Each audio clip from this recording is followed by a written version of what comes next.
What's up, guys? It's Angel from AC Spot, and I'm back once again with our very first podcast. To give you a brief overview, this is the premier sports podcast. We're talking about sports such as basketball, baseball, soccer, and others. And we would also like for you to comment and subscribe to our channel and comment about what other sports you would like to talk about and what events you want us to talk about. Today, I'm here to talk about the NBA playoffs, the Eastern and Western Conference Finals, the Final Four. Let's talk about the four teams: the Spurs and Warriors from the West, and the Cavs and Celtics from the East. The Spurs got here by being the number 2 seed going against the Grizzlies and beat them in 6 games, but losing Tony Parker. The next round, they would go against the Rockets, and they would beat the Rockets, James Harden, potential MVP, in 6 games. And now they're going against the Warriors. The Warriors, on the other hand, have swept both the Portland Trail Blazers, who had no Nurkic, and then the Utah Jazz, who had no George Hill. So now they both beat in the Western Conference Finals. Game 1, Sunday, May 14th, was leading to a big Spurs blowout until Zaza Pachulia falls on Kawhi Leonard's leg. Zaza, starting center of the Golden State Warriors, against a power forward-esque Kawhi Leonard, potential MVP candidate as well. He gets hurt after not playing Game 6 of the Houston series, James Harden series. The Kawhi Leonard comes back in Game 1, Spurs up by as much as 26. Then Zaza slides his foot under Kawhi, and there goes Kawhi Leonard. Then there goes the Warriors storming back, raining threes from Steph Curry and Kevin Durant, as the Warriors win 113-111 at home. Everyone thought this would be a major blow up at the Spurs, but Curry, instead of KD, Curry winds up dragging the Warriors out of the hole and bringing them to prosperity. While Steve Kerr was at the locker room giving his experience, and he will travel with them for Game 3 to the San Antonio, you always want to think about it. How did the Spurs lose? Was it because Kawhi was out, or was it because the Spurs did not believe in themselves? The following game, on Tuesday, May 16th, was against the Spurs and Warriors again, Game 2 in Oracle. You would think the Spurs, who already put up a fight with Kawhi on their team, you'd think they would be the best. But instead, they lose 100-136, where only Jonathan Simmons, a replacement for Kawhi Leonard, doing most of the heavy hitting with over 20 points. So you have to consider this. What has Kawhi did? Did Kawhi leave a blueprint? Which I presume that he left a blueprint for the Cavs on how they can trap Kevin Durant, force the Warriors into turnovers, and then come up to a big lead. But with the Spurs in Game 2 without Kawhi, they didn't have belief. And as Popovich said, they didn't believe in themselves. And so that's why the Spurs didn't force turnovers and didn't run the Warriors off the three-point line. Again, Klay Thompson started hitting shots, which is good for Warriors fans because he hasn't been doing well in the playoffs.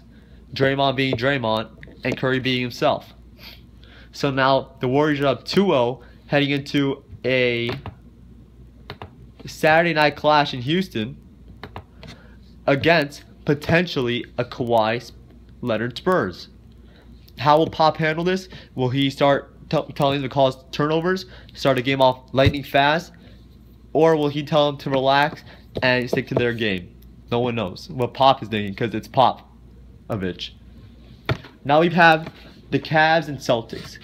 The Cavs got to the Eastern Conference Finals by sweeping both the Indiana Pacers in 4 after close games by the Pacers, led by Paul George, and then going against DeRozan, Lowry, PJ Tucker, Ibaka, Valanciunas, everybody, all the Raptors, who people would think that PJ Tucker and Ibaka were there to stop LeBron, but instead LeBron swept again and got to his conference finals. The Celtics, on the other hand, the number 1 seed, first time since 2012, had the Bulls. They were down 2-0. The Bulls beat them both in Boston. Then Rajon Rondo, who, a past Celtics guard, gets injured.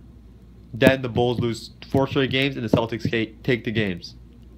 Next, you have the Celtics versus the Washington Wizards. The Wizards, potentially the only team that could beat the Cavs in a game, and the Celtics take them to 7 on a Tuesday, or Monday, May 15th, while the Golden State Warriors Spurs game has already happened. So the conference final for the West is happening, while the semis are still going for the East. So eventually, the Wizards will lose to the Celtics 115 to 105. So here we are Wednesday, May 17th, 2017. Here's what we have.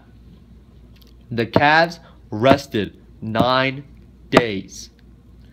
Everyone thought the Celtics would take game 1 because the Celtics went bananas with Olynyk and Isaiah Thomas hitting every shot they could for that game 7 with Bradley and Crawford all playing good.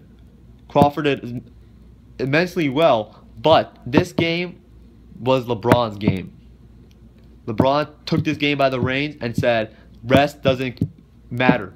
We will win the finals. He went with that mentality that this was a final, game 7. And he won 117 to 104 with 38 points in TD Garden. So how will the Celtics handle the Cavs? By the end of that Cavs game with the Celtics, game 1, they started hitting more and more shots. You would think the Celtics would have to put more pressure on the Cavs in the paint. Tristan Thompson had many offensive rebounds. So did Kevin Love. Kevin Love showed his old Minnesota self, while Kyrie Irving is still getting into the rhythm. So now you have to think about this. Will LeBron James sweep the Celtics?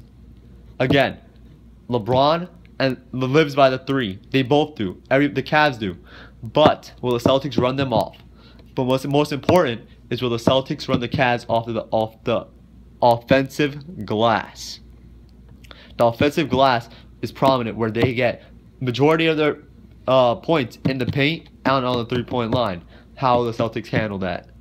For game 2, Friday, May 19th, LeBron possibly will win this game. Isaiah Thomas and them think they're down 1-0 at home. They're going to be easy win for them. Then they have LeBron James. LeBron James and the Cavs will go to destroy the Celtics. And 2 meteors, as many people have said, are headed towards each other. The Cleveland Cavaliers in the East and the Warriors in the West. Both the Cavs and Warriors live by the 3. But the difference is the Cavs had the best player in the world, LeBron James, who can shoot a 3, shoot mid-range, shoot in the paint, make dunks, and turn the crowd upside down. While the Warriors, on the other hand, have Kevin Durant, who is getting up to LeBron's stage, but not yet. He's the second best player in the world, in my opinion. But then you have the historical 3-point shooter, Steph Curry. So you have 2v1, where LeBron represents 10 players. And so, inevitably, you can say that the Cavs will win the final. This game will probably go 6 or 7. Each team will lose 3. It'll be 3-3. Then you would see who is the best player now. Will it be LeBron James, who saves the Cavs and gets another championship, and to get into the conversation of being the GOAT? Will it be the Warriors, who acquired KD in the offseason in 2016, took him from Westbrook, who went to 7 games with them, the 2016 playoffs, Western Conference Finals? Will he get his first ring because of him or because of Curry? No one knows now, but eventually we'll find out who is the NBA champion of the 2017 season. Thank you for listening to this podcast, and again, like and subscribe to our channel. And when you subscribe to both our channel and Instagram channel, you can also leave comments down below on our videos, and you can talk about what sports you would like for us to talk about. My partners are here right now, but eventually we will talk about other sports. Thank you for listening, and have a good night.